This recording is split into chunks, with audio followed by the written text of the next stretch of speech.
Boa noite. O governo publica decreto contingenciando recursos. A limitação dos recursos pode chegar a uma redução de quase 900 milhões de reais em gastos e atinge executivo e demais poderes. Na região Seridó, a polícia investiga o roubo de 75 quilos de explosivos em uma pedreira da cidade de Caicó. E você vai ver ainda. Jovens potiguares possuem a pior renda média em todo o Brasil. Entre as capitais, Natal também ficou com um índice abaixo do nacional. E a minha entrevista hoje aqui no estúdio é com Esquiavo Álvares, presidente da Associação Comercial do Rio Grande do Norte. Hoje é terça-feira, 19 de fevereiro de 2019 e o Band Cidade começa agora.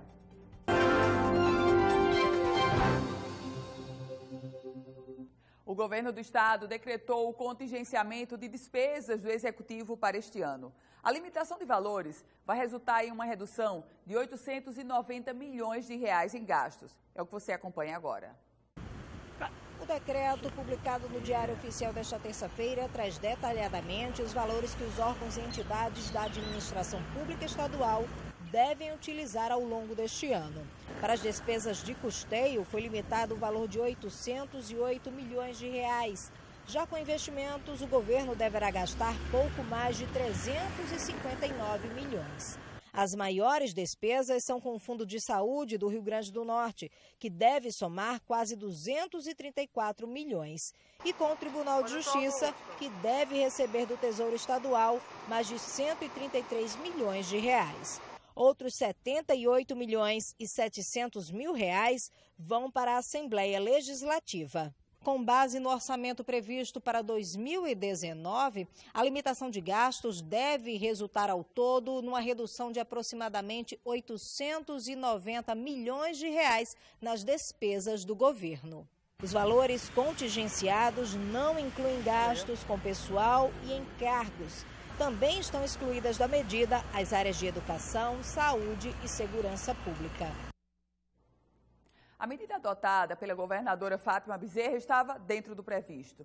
Todo início de gestão, os chefes do executivo, eles sempre fazem o contingenciamento, que é uma espécie de freio de arrumação. O orçamento anual do Rio Grande do Norte chega a pouco mais de 11 bilhões de reais. Um orçamento que a gente sabe não se concretiza porque há frustração de receita. Esse contingenciamento faz parte do script, mas tem um detalhe, não é o fim. É o começo. A crise econômica que assola o estado do Rio Grande do Norte é sem precedentes. E além desse contingenciamento, não podemos perder de vista o foco de que o estado potiguar tem hoje 2 bilhões e 300 milhões de reais em dívidas. 1 bilhão com o servidor, 1 bilhão e 300 com fornecedores. A Polícia Civil de Caicó, na região Seridó, Potiguar, investiga o furto de 75 quilos de explosivos em uma pedreira da cidade. A empresa fica localizada dentro do município, às margens da RN 288, próxima saída para a cidade de São José do Seridó. As investigações estão sendo conduzidas pela Delegacia Municipal de Caicó. Segundo o delegado Ricardo Brito, a Polícia Civil não pode divulgar nenhuma linha de investigação e ainda não descarta qualquer possibilidade. Mas o delegado lembrou que geralmente o material é usado em detonações de caixas eletrônicos. Na verdade, o estado do Rio Grande do Norte vive alerta e continua em alerta e com esse fato lá no Seridó apenas realça o alerta. Esse material, claro que o delegado não assume, não admite, mas há uma grande probabilidade dessa dinamite ser usada na explosão de caixas eletrônicos. E a gente bem sabe o quanto esse fato de insegurança, esse crime está sendo praticado com uma certa regularidade em solo potiguar. A Justiça Federal começou hoje a ouvir os depoimentos da Operação Lavate, que investiga crimes de corrupção e lavagem de dinheiro envolvendo o ex-ministro Henrique Eduardo Alves e o ex-presidente da Câmara Federal, Eduardo Cunha. O ex-ministro Henrique Eduardo Alves chegou ao prédio da Justiça Federal acompanhado dos advogados. Na sala de audiência, manteve, na maioria do tempo, a cabeça baixa. Em outra mesa, ficaram os outros réus da Operação Lavate. Eduardo Cunha, que está preso em Curitiba, acompanhou os depoimentos por videoconferência. Os réus são investigados na Operação Lavate, que apura um esquema criminoso que fraudava licitações em municípios potiguares para obter contratos públicos que, somados, alcançam 5,5 milhões de reais. Recursos que teriam sido usados para alimentar a campanha de Henrique Eduardo Alves ao governo do Rio Grande do Norte em 2014. 2 testemunhas de acusação foram ouvidas nesta fase da Operação Lavate. De São Paulo, por videoconferência, testemunharam o ex-vice-presidente da Caixa Econômica Federal, Fábio Ferreira Cleto, e o executivo da JBS, Ricardo Saldi. Hoje nós vamos escolher o depoimento de 2 testemunhas de acusação, que são indicadas pelo Ministério Público na peça de denúncia. Após essa oitiva dessas testemunhas, nós encerramos a audiência. Durante a audiência, eu vou chamar uma por uma das testemunhas, vou passar a palavra para o Ministério Público primeiro, depois para todos os defensores presentes, que também poderão perguntar, e por último eu também farei alguma pergunta se for necessário. Então, as testemunhas serão ouvidas dessa forma. Para depor a favor dos réus, foram convocadas 45 pessoas. As audiências estão previstas para acontecer de 26 a 29 de março. O ex-presidente Lula também deverá depor nas investigações da Operação Lavate. Lula aparece no processo como testemunha de defesa de Eduardo Cunha. O ex-presidente será ouvido no dia 28 de março por videoconferência. Para o mês de março, nós teremos mais uma audiência para ouvir as testemunhas de defesa e creio eu que os interrogatórios eu devo concluir até maio, junho deste ano. A Operação Lavate é um desdobramento da Operação Manos, que tem inclusive entre os réus Henrique Alves e Eduardo Cunha. E a Operação Manos é um desdobramento da Operação Lava Jato, que, aliás, chegou hoje à sua fase de número 60. Esse processo da Lavate, ele está só começando. Um dos pontos altos, o depoimento, claro, das testemunhas, mas, sem dúvida, o ponto alto está reservado para os depoimentos dos 8 réus. O Rio Grande do Norte e Natal vão mal quando o assunto é renda dos jovens. O Estado e a capital estão na pior situação do ranking do IBGE. O mercado informal é a única saída para mulheres, para milhares de jovens. É o que você confere nessa reportagem. A situação do jovem que tenta entrar no mercado de trabalho sempre foi difícil no Brasil. E no Rio Grande do Norte ainda é mais crítica. Das pessoas entre 18 e 24 anos que têm algum emprego, teve a média de renda em queda de mais de 20% nos últimos 6 anos. Em 2012, o jovem com essa idade ganhava R$ 904. Em 2018, R$ 712. As informações são do IBGE. Eles têm a renda mais baixa, chegaram ao nível mais baixo de renda na série histórica da PNAD contínua, que iniciou em 2012. O valor da renda mensal média é de R$ 712. É também o nível mais baixo em todas as unidades da federação. No Distrito Federal, a renda é aproximadamente R$ 1.500. No Rio Grande do Norte, a renda do jovem de 18 a 24 anos é R$ 712, ou seja, menos da metade da renda no Distrito Federal. Apesar da maior oferta de empregos aqui no estado, Natal não está fora dessa realidade. A capital potiguar possui a menor média salarial entre todas as capitais do país. Nessa faixa etária, até 24 anos, o salário pago, em média, não chega a R$ 800. Segundo esse analista do IBGE, um dos motivos para essa queda na renda dos jovens é a falta de incentivos às pessoas que estão entrando no mercado de trabalho. Fato que empurra os jovens para a informalidade. Como eles não têm nenhuma experiência e não há incentivos, programas de primeiro emprego, as empresas, num ambiente que o desemprego está alto, a taxa de desocupação em torno de 13%, as empresas dão preferência àquelas pessoas que estão desempregadas e têm alguma experiência. Consequentemente, o jovem fica à margem do mercado de trabalho formal e recorre à informalidade que paga menos que os trabalhos com carteira assinada. Jovens que muitas vezes deixam a zona rural para procurar um emprego na cidade. O jovem produtor do Rio Grande do Norte, ele chega a apenas 2% do total de produtores. Isso é abaixo de todas as unidades da região Nordeste. E com isso, como os jovens não têm expectativa de se manter na zona rural, eles migram para a zona urbana e pressionam o mercado de trabalho formal nas zonas urbanas, nos grandes centros como Natal. E vamos conferir agora a previsão do tempo para amanhã, quarta-feira, 20 de fevereiro. Em Natal, o dia será de sol e pancadas de chuva a qualquer momento. A mínima é de 25 graus e a máxima de 31 graus. Em Japi, região agreste, a quarta-feira será de sol e algumas nuvens. Chove rápido à tarde e à noite. A mínima é de 24 graus e a máxima de 34 graus. Em Tabuleiro Grande, no Alto Oeste Potiguar, o dia será de sol sem possibilidades de chuva. Mínima por lá, 23 graus e a máxima vai aos 34 graus. O Band Cidade volta em instantes.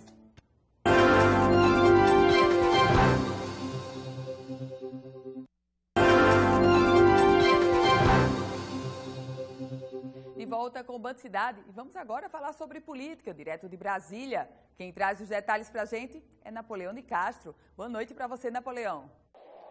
Oi, Ana Ruth, boa noite a você, cumprimentos ao telespectador do Band Cidade, terça-feira, e a reportagem Band Natal voltando aqui da capital brasileira com as informações de hoje. Teve agora há pouco à tarde uma reunião que definiu uma pré-agenda dos governadores para o grande encontro de todos os governadores do país, que acontece nesta quarta-feira aqui na capital federal. Temas importantes como segurança pública e reforma da Previdência vão estar na pauta. Reforma da Previdência, inclusive, que o presidente Jair Bolsonaro, ele próprio, vem deixar no Congresso, nesta quarta-feira, o projeto do governo em relação à reforma da Previdência. Aliás, sobre esse tema, nós conversamos com a deputada Natália Bonavides, do PT do nosso estado, e ela entende que, primeiro, o governo deve cobrar dos grandes devedores da Previdência para depois pensar em cobrar dos cidadãos em nível de Brasil. Veja o que ela disse à reportagem Band. É um projeto de reforma da Previdência que penaliza as pessoas mais pobres, que penaliza a classe trabalhadora, o povo trabalhador, que vai ter, inclusive, muito impacto no nosso Rio Grande do Norte. Os nossos projetos, eles tentam visualizar a coisa por outro ângulo. Hoje, uma parte imensa que tem de débito com a Previdência são de grandes empresas que devem mais de 10 milhões, são os chamados grandes devedores, e que se encontram em situação de lucro, ou seja, elas optam por não pagar. Elas têm condições de pagar, mas não pagam porque ficam esperando um perdão de dívidas, um refinanciamento, e elas acabam obtendo tratamentos que um pequeno empresário, um médio empresário jamais tem acesso, né? Uma inversão total de prioridades a que são destinadas essas políticas. Então, a gente buscou deixar mais rígido o tratamento para esses grandes devedores que estão em situação de lucro. Está aí a deputada Natália Bonavides, PT do nosso estado, conversando com a nossa equipe.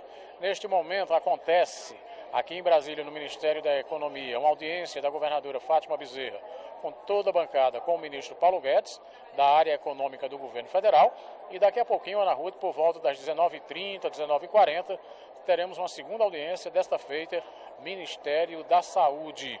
Temas relevantes relacionados à saúde em nosso estado vão ser tratados também pela governadora, por integrantes da bancada no Senado e na Câmara, representantes do Rio Grande do Norte, aqui no Congresso Nacional. Napoleão de Castro, de Brasília, para o Band Cidade. O Instituto de Desenvolvimento Sustentável e Meio Ambiente, o IDEMA, conta novamente com um canal de comunicação para receber denúncias, o Alô IDEMA. Conta agora com o número 0800 e também por e-mail. Você vai saber como. Após quase um ano sem funcionar, a direção do IDEMA voltou a disponibilizar um contato para a população denunciar irregularidades que podem ser tratadas pelo órgão fiscalizador. A ligação pode ser feita de forma gratuita. Tem uma pessoa que fica observando e respondendo, informando.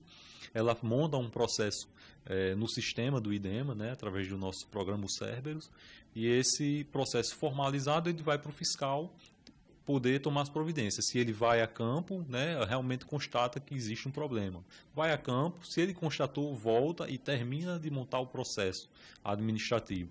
Montado o processo administrativo, com todo o fundamento legal e técnico, ele é enviado para a nossa assessoria jurídica, para julgar se realmente notifica ou não, de acordo com a circunstância.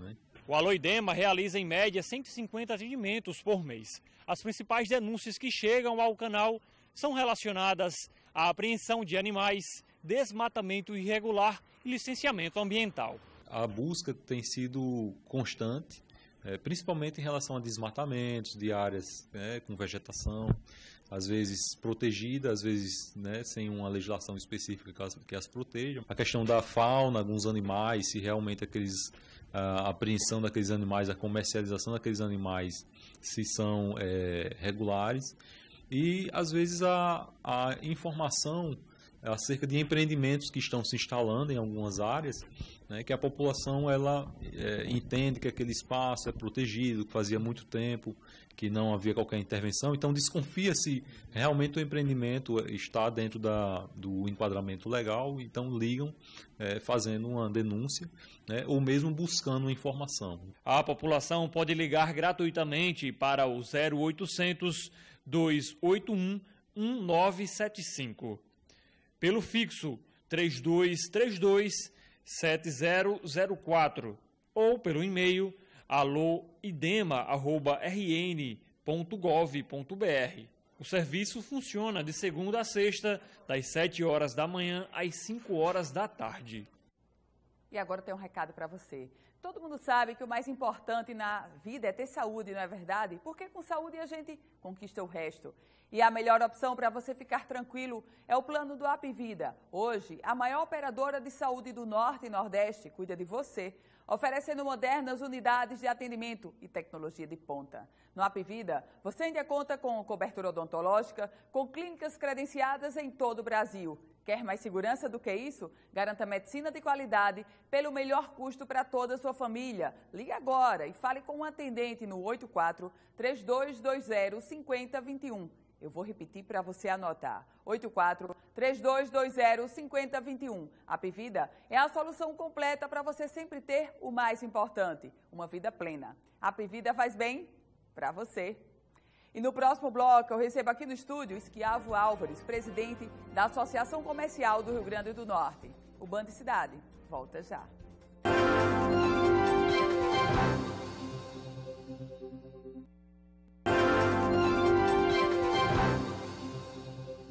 De volta com o Band Cidade. E agora é hora de entrevista. Eu recebo aqui no estúdio o presidente da Associação Comercial do Rio Grande do Norte, Esquiavo Álvares. Presidente, boa noite, seja muito bem-vindo. Boa noite, Ana, eu que agradeço o convite.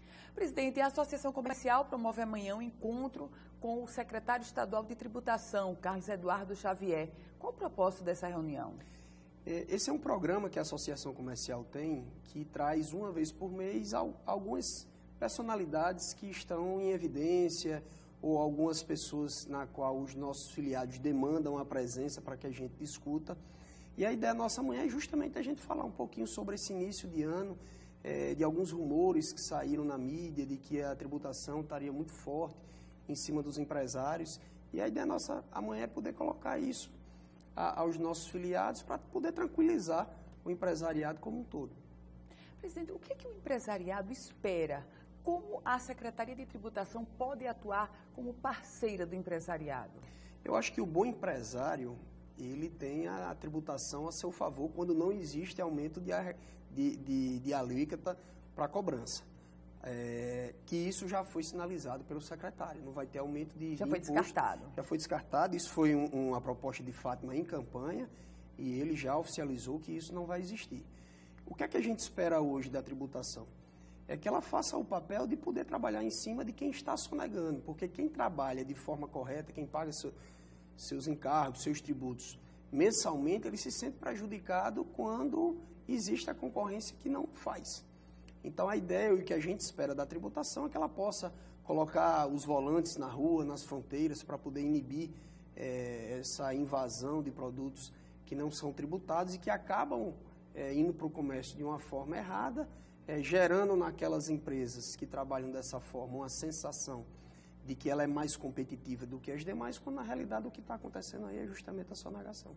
A gente falava sobre tributos e o senhor dizia que teve a confirmação do secretário de que não vai aumentar tributos, aumentar impostos.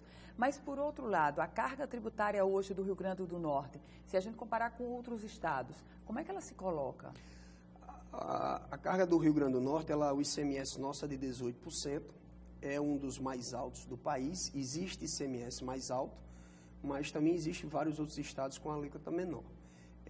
Por ser um estado pequeno, a gente entende que isso nos atrapalha, Se a gente pudesse, que aí, pela situação que o Estado se encontra, é praticamente impossível poder trabalhar uma redução, isso melhoraria o consumo e, consequentemente, a arrecadação viria por natureza. Porém, numa situação que a gente vive hoje, é praticamente impossível a gente cogitar essa possibilidade de redução de alíquota de ICMS. Presidente, inclusive, eu já conversando com outros empresários, eles me diziam o seguinte, que para algumas empresas é muito mais rentável manter um centro de distribuição fora do estado do Rio Grande do Norte, como na Paraíba, por exemplo, do que no estado do Rio Grande do Norte. Por quê? Como é que é essa diferença, presidente? O que acontece é que o estado da Paraíba, ele traz alguns incentivos fiscais a vários segmentos de distribuição que o Rio Grande do Norte não traz.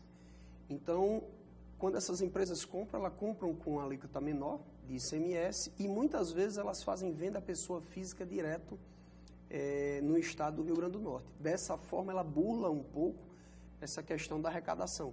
Ou seja, esse imposto que era para ser pago quando entrasse dentro do estado, por ser consumo, não é pago pelo consumidor. Por falar em imposto, vendas online, eu queria abordar dois aspectos, a questão dos impostos e a questão da concorrência. Começo pelos impostos. Quem compra pela internet, no chamado e-commerce, onde é que fica esse imposto, presidente? Eu conversei ontem, a gente teve uma reunião ontem com o Cadu, na Secretaria de Tributação, e ele nos passou que hoje já está em 100% a alíquota paga ao Estado na compra do e-commerce.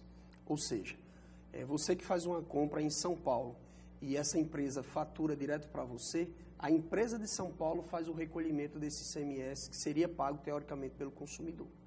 Presidente, falando agora como um líder da Associação Comercial do Rio Grande do Norte, como é que se coloca hoje o comércio nesse ano de 2019, com 2018 ainda amargo? Como é que a gente começa 2019 para o comércio? Existem alguns setores da economia que já estão mostrando um pouco de recuperação. A gente vem de uma sequência de vários anos difíceis. Então, o ano de 2019 entra no governo federal como uma perspectiva muito positiva em cima do que a gente já conseguiu encontrar nesse início de ano, janeiro e fevereiro, com alta de bolsa, queda de dólar. Existem vários produtos que são precificados na cotação do dólar, então esses produtos caíram um pouco. Exemplo disso é a gasolina, existiu a redução da gasolina. Quando existe a redução da gasolina, existe a redução do frete, existindo a redução do frete, alguns produtos caem um pouquinho o seu custo. Então, isso tudo traz uma euforia para quem trabalha na economia. E as expectativas, pelo menos a curto prazo, principalmente com a possibilidade dessa aprovação da reforma da Previdência, é de que, caso isso ocorra, essa nossa economia tende a crescer a números que possivelmente vão ser maiores do que esperado pelo governo. Qual o setor que o senhor diria que já teve uma retomada, já está ganhando fôlego, presidente? A gente está no setor eu faço parte do setor de autopeças. Esse é um setor que a gente sente um pouco mais de aquecimento. O turismo também, no primeiro mês de 2019, mostrou também um número bom. Os números para o carnaval do turismo também estão sendo considerados bons. E aí vale salientar que esse 1º de janeiro, com essa nossa queda com relação aos índices de mortalidade, a nossa segurança dando uma melhorada, tudo isso traz um conforto melhor para a economia, seja para o turismo, seja para aquela pessoa que tem um comércio que antes fechava de 5h30, 6 horas, porque tinha receio da escuridão e hoje consegue ficar um pouquinho mais, porque se sente num ambiente mais favorável com relação à segurança, tudo isso ajuda. 4 folhas ainda de pagamento em abertas do funcionalismo público, isso traz reflexo no comércio? Direto. A nossa economia ela padece com essa ausência desse dinheiro girando. A gente tem aí mais de R$1 bilhão que não está circulando. Isso é um efeito cascata, porque é a pessoa que não paga uma prestação, que não paga um aluguel e a pessoa que precisa desse dinheiro para poder fazer uma série de outros fatores. Tudo isso traz um prejuízo enorme para a nossa economia. Presidente da Associação Comercial do Rio Grande do Norte, Esquiavo Álvares, alegria recebê-lo aqui, presidente. Eu que agradeço. Obrigada. Obrigado. E o Band Cidade vai ficando por aqui. Se você quiser rever essa entrevista, vai lá no politicaemfoco.com, um site especializado na política do Rio Grande do Norte e do Brasil. O senhor acompanha agora o Jornal da Band. E a gente volta a se encontrar amanhã. Ótima noite para você.